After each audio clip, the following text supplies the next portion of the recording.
इंसदादी दहशतगर्दी अदालत ने 9 मई जलाओ घिराव के 4 मुकदमात में साबिक गवर्नर पंजाब उमर सरफराज चीमा की जमानतें खारिज कर दी हैं।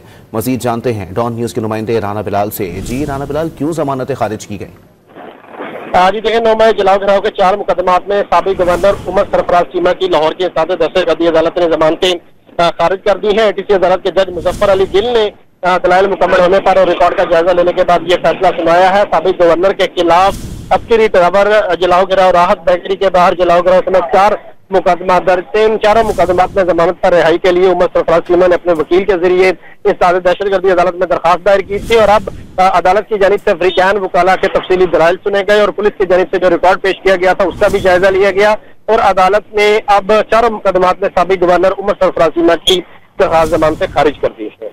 बहुत शुक्रिया राना बिलाल।